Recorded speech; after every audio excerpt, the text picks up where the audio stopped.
Hi, welcome to HowtoDandD. My name is Fred Weller, and today I want to talk about Dungeons & Dragons 5e and the rules. And where can you go to find out the rules when you can't find what you're looking for in the player's handbook? It's not always going to be in the player's handbook. So where do I go? Well, first thing, Errata. On the Dungeons & Dragons website, you will find the PDF that has the errata, the updates, anything that was changed after the first printing. Now, the first printing of the player's handbook does not have the errata, but any printing after that should have the errata included in the book. And there's only a few changes and alterations, mostly clarifications, or if there was a mistake or it wasn't clearly spelled out in the book in the first printing, that's what the errata is for. And you can find that, as I said, on the Dungeons & Dragons website. There's a PDF that you can download, and I suggest you have a look for that if you don't already have it, or you have an older printing, maybe a first copy of the player's handbook. I will leave a link in the description so you can find that.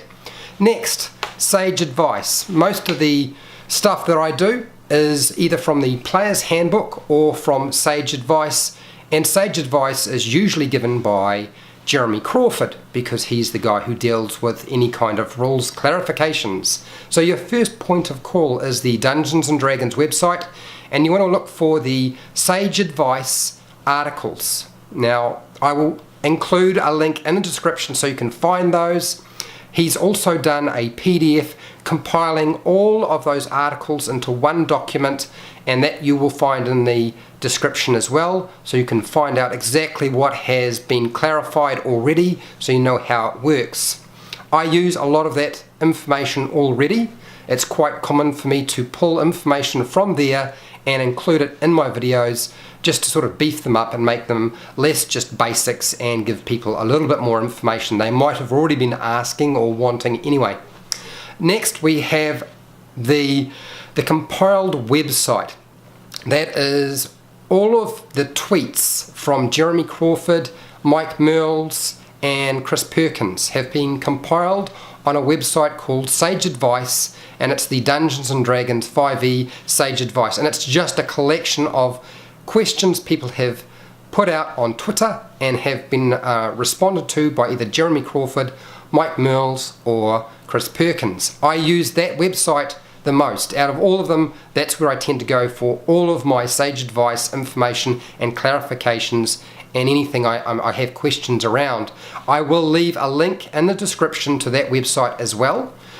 Your next port of call is YouTube. Dungeons & Dragons has a website, but they also have a YouTube channel, and it has a thing called Dragon Talk. And they have Sage Advice, where Jeremy Crawford comes on and will answer questions regarding the rules. If you have questions, you can get your feedback from that if you prefer to hear it rather than see it or read it, or there's just another avenue for gaining that information.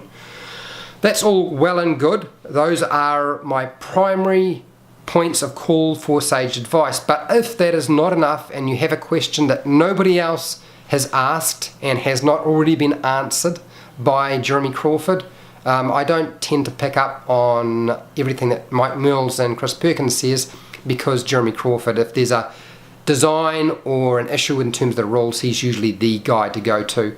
You can tweet him, and I will leave a link to Jeremy Crawford's Twitter account so you can get on there and send your questions his way. But try to go to all the other avenues that I have just talked about first before you start asking questions on Twitter, because he's not going to respond if he's already answered a question before that somebody else has posted. So my suggestion to you is check all the other avenues first, then approach Twitter if there's no response or no record of that question being asked. And hopefully that is going to be useful to somebody out there. I have been planning to do this for a long time. I finally got round to actually doing it, and I'm glad that I did. As I said, I will leave a link to all of the things I've talked about in the description. If you found this video helpful or informative, please share, like, and subscribe. Make a comment below if you have any questions about Sage Advice, or whether you use it or you don't use it, or if you're having trouble finding it, make sure you point you in the right direction. And till next time, keep rolling those 20s. If I can find my dice, which is stuck in my pocket. Yeah, there we go. Okay, I'm going to chuck in there. Okay, I'm finished. See you later.